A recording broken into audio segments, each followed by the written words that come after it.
It's Coachella weekend number 2. J.R. Jackson is here per the usual on a Friday. Hello. What's up? How are you? You know, I'm a little annoyed. I got to be the only one at work today, you know, because I'm not. No, Bert's here. I mean, just saying Shackles is going to be here. I'm saying only one, I guess I'm exaggerating. Here. But the fact that we're kind of working of the with original 5 core. people. Well, Jank's going to be here, right? I'm talking about working with 5 in general, just through the office. The fact that we have like 45 people here normally, and we're going to have 5 today, it's a little bit discouraging. Where's Thompson? Who? Hank Thompson? Hank's never here. He's not. He doesn't get here till dusk. Whatever. That's on him. So you are going to see the shortened version of the Young Turks tonight. Are you hosting, by the way? No. Oh, that's terrible. They got hosts coming in because our hosts are old and don't go to Coachella. Who's hosting? I don't know. John and Jank and John's probably old. Ben. John's all those super guys. old. Yeah, we got the people. You know, there's obviously no Anna. There's no Jesus. There's no Amir. There's no me. Oh yeah, and this Most guy's leaving importantly. too. So, Yeah. All right. Well. Usually you host a political show, so I can see how Yes, that. all the time. I was hoping to do that, but regardless, we're going to start now. Blake Griffin is receiving a ton of hate, and we have seen the hate transpire from year to year, whether it is him dunking on fools, sticking out his mouth guard. Do you believe that he... What's the best way to put this? Do you believe that he sort of drives up the drama in his opponents for them to go after him? Purposefully? The way that, you know, Draymond Green has gone after him. I mean, there's been so many occasions, but what exactly is it that draws the ire? This is the thing. Blake Griffin has this, I think, his general persona because he looks stoic all the time. People think he's quiet. You just watch. He talks a lot. He doesn't stop talking. He talks a lot. He antagonizes? Yeah, well, and it's just shit talking. You know, people see certain guys as trash talkers, and for some reason, Blake Griffin isn't on the list. They see him more as just like, you know, he gets attacked and he just walks back to the three-point line, to the free throw line to shoot his free throws. He doesn't say anything. He talks the whole time. And he dunks and smiles. He smiles and laughs at him. He throws him an alley-oop to DeAndre Jordan or vice versa. They sit and they run back smiling. So, like, but if they're having fun, so it's natural. I'm fine with that. And I'm fine with if it's fake. If you're egging someone on trying to get them pissed off, I like that too. No, we know where you stand on that. Yeah.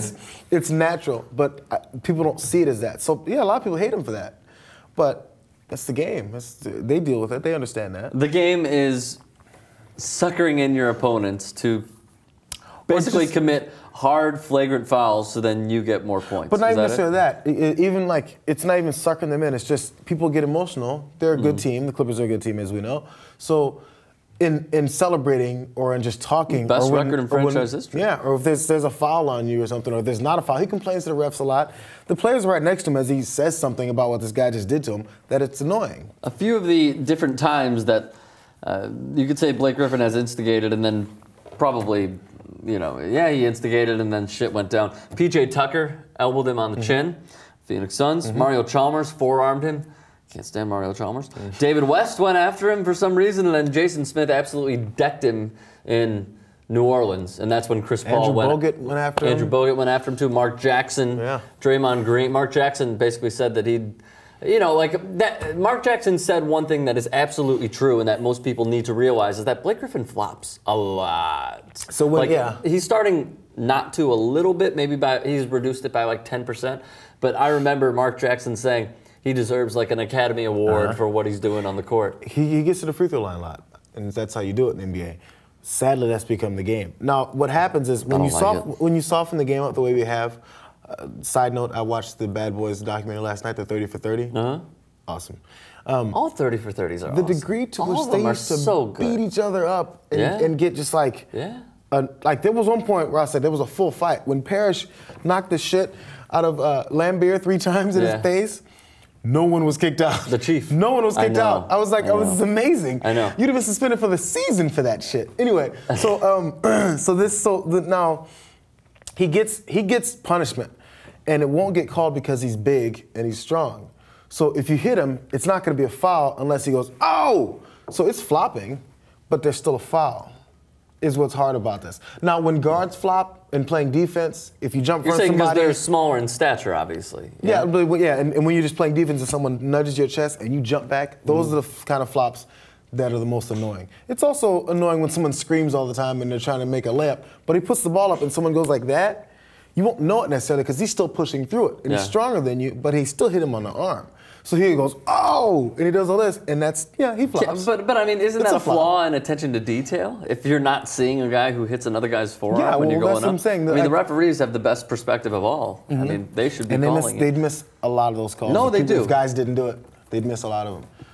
Klay Thompson, by the way, I'm Blake Griffin. He's a good guy off the court, but he probably just, plays pretty physical and flops a little bit. There you go. He flares his arm around, like JR said, so you know you might catch a random elbow or something that doesn't, rub off too well on guys. He's kind of like a bull in a china shop, kind of out of control at times. And then you just do see him flop sometimes. Like, how can a guy that big and strong flop that much? I can see how that gets under people's skin and be frustrating to play against. Yes, exactly. Because then there's the thought of, by the way, Klay Thompson's not a little guy. No, and God, has he improved. Yeah. He has improved immensely. In saying, he's talking like a 6-foot guard or something. It's like, oh, this big guy over here, if I was as big as you, I could do that. You're a big guy. Klay's like 6'5", I think, 6'7". I thought Klay Thompson's like 6'9". He's a really tall guy. I don't think he's that big. The thing is, in saying that, I see the frustration because, by the way, Blake Griffin looks like he's out of control a lot. His style of play looks like he's out of control, but he knows what he's doing. And then when he does all that stuff, he, by the way, punishes you too. 6'7", 205. Okay. Klay Thompson, according to the fine website Wikipedia. He hits a lot of people. Blake Griffin? Yeah. Oh yeah, he does. In that wild style. How about the wild style when he's going not to the basket, but when he's basically has an isolation, a low post game. He fakes one way, he'll spin the other. It looks so out of control, but it goes in somehow. That's the thing. When there's like usual natural moves in basketball. He does unnatural moves, which is why people end up out of position. Then they foul him, and then like, oh, but this guy's out of control. So it's more annoying when someone is out of control and they get a foul. You're like, this guy shouldn't get a foul. He doesn't know what he's doing. But the way that he has improved over his last 4 years of being in the league.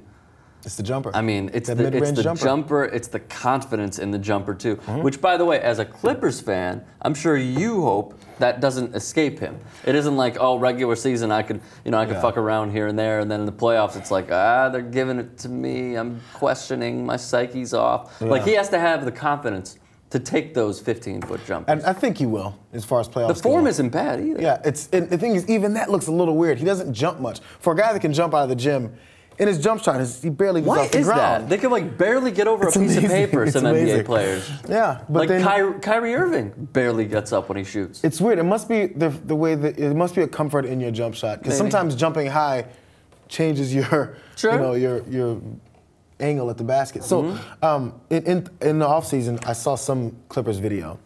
Okay. And I remember the problem was Blake Griffin's jumper. I was like, man, this guy needs to learn how to shoot. Yeah, definitely. He'd be deadly. And there was a clip where he shot that mid-range jumper, I think, 9 times and hit it 8 out of 9 times. And I was like, oh, he's been working on it. Yeah. And that was before this season. And I remember going to the season, I was like, I think Blake Griffin has a jumper now. And people I'd talk to about it, like, and there it is. He does. Yeah. No, he does, and he's improving. But okay. So getting back to it, what are like your 2 or 3 points why NBA players absolutely hate playing against and hard foul, and why they get pissed off at Blake Griffin? Why exactly?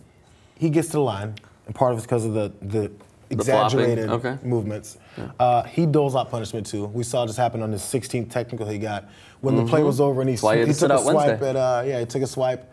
I think it was Mozgov. He took a swipe at. Was it Mozgov? I think it was. Every time you hear Mozgov, you just think about dude got dunked on.